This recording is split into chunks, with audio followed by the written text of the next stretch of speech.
Hey, what's up guys, welcome back to my channel. Today I'm going to be unboxing and reviewing the original Xiaomi Piston in-ear earphones. So these are the fresh versions I purchased off GearBest. I paid $4.19 for them after shipping and taxes. I think the original price is about $6, and if you were living in Canada, I think they do cost about $8 Canadian. So taking the earphones and everything out of the box, you can see you have the earphones, the ear tips, and some paper. So the ear tips are not that large, so if you have larger than average ears, then they won't seal your ears that well. However, I do like them, but again, they just don't really seal my ears since I do personally have larger than average ears. So in total, you have 3 pairs, including the ones that are currently on the earphones, which you'll see in just a second. And I think that these are the mediums. So on the earphones, those are the mediums. Now, if you look at the cable on these, it's of average quality. I would even say it's slightly above average considering the price that I paid for them. And on the cable, you have an inline remote. So you have an inline microphone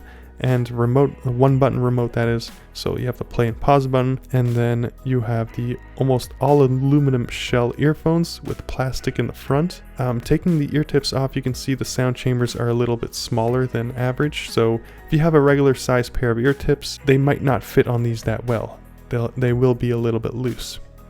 You have a 3.5mm headphone jack, and that's a straight jack. And these earphones were designed by One More as opposed to Tin Lab Audio, which is another company that designs earphones for Xiaomi. When it comes to comfort and fit, these tend to fall out of my ears quite a bit, especially when moving around. So if I'm at the gym, they do fall out quite a bit. So generally when earphones fall out of my ears often, I remedy this by using memory foam ear tips. But since these earphones don't even have a loud bass to begin with, this even further reduces the bass on these earphones.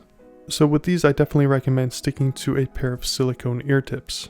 When it comes to the sound, the highs are more pronounced, making these a more treble sounding pair of earphones. And also they're not very loud. So my volume adjuster is usually in the middle, and that's on my iPhone 6. So when I listen to music, the adjuster's in the middle, and I noticed that with these, I have to push it up quite a bit more. When it comes to sound presentation, it is more laid back, and soundstage is decent. I mean, considering the price, these are an overall decent sounding pair of earphones. Now with that said, if you bump up your budget by a few more dollars and purchase a pair of KZ ATEs, you'll notice a huge jump from the sound between the Xiaomi's and the KZ ATEs. So for the price, the Xiaomi Piston fresh earphones are very good. I doubt you'll find anything better in this same price bracket. But again, the sound jump improvement from these Xiaomi's to the KZ ATEs is pretty significant, specifically with the bass and the soundstage. Here's a quick microphone test on the Xiaomi Piston fresh earphones. This is what the microphone sounds like on the Xiaomi Piston fresh earphones. I'm using my iPhone 6 with the voice memo app to record this. This is what the microphone sounds like on the Apple EarPods. To conclude this review, these are a good sounding pair of earphones considering the price, but don't expect them to wow you.